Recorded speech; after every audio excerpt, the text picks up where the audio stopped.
Well, welcome to HCT Raw. I decided this week with Christmas we needed to celebrate one of our founders, Ruth Hale. Everyone calls her Grandma, even if we're not members of the family, like I'm not. We're here to talk today with two of our box office supervisors, Teresa Wild and Chrissy Wynn, who work with us in the box office. Now, Teresa, you knew Grandma Hale, right? I did. For a lot of years. Yeah. How long have you been with the theater? I have been performing for about 24 years. About 24 years ago, I started performing for the theater, and then shortly after that, I started working in the box office, and I've been working in the box office for about 22 years now. Wow. Why do you like working in the box office at Hale? I love the atmosphere here. I love the friendship. I love the warm feeling of home, of family, of the welcoming spirit, the kindness that exists here. Why do you think that exists here? Who does it come from?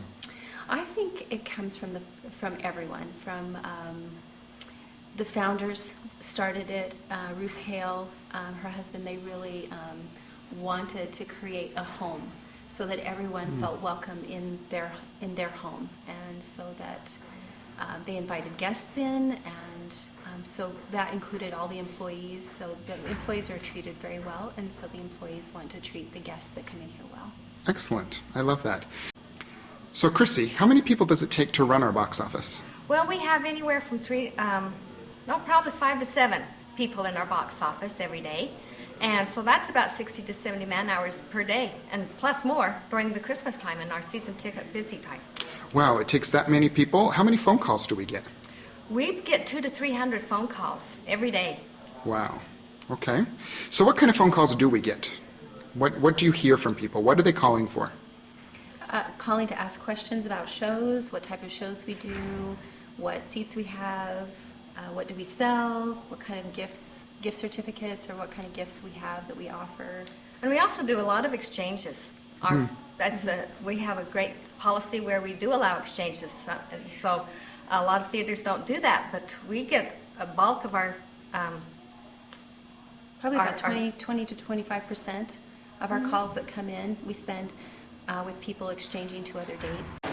So here we are right in the box office, and one of the great tools we have is this thing on the wall, a wall board that tells us there's one person waiting on hold, and they've been waiting almost 1 full minute. That's in seconds, which we love to have information of. We have 5 people working in the office today, in addition to the supervisor. We use the program called Audience View, which is out of Toronto, Canada. Big shout out to Audience View, which we love. You can see different individuals working on different tasks here, including we just printed a whole bunch of tickets out for the next show, which we then need to put into a box in alphabetical order for people to pick up at roll call. So you can see that now we have 2 people waiting on hold. We're going to come down here and take a look at the seating chart. Here's a seating chart for an upcoming performance. Tana, tell us a little bit about this. So this is our seating chart for our performance for A Christmas Carol. The numbers and letters are seats that have already been sold. The seats that have a color dot are actually still for sale. The gray dots tell us that they are an extra legroom seat. As you can see, this date is already pretty sold out. Excellent. And so what does someone see when they buy online? They see exactly what we see. Perfect. Love it. Thanks, Tana. You're welcome. Thank you for calling Hale Centre Theatre. This is Tana. So now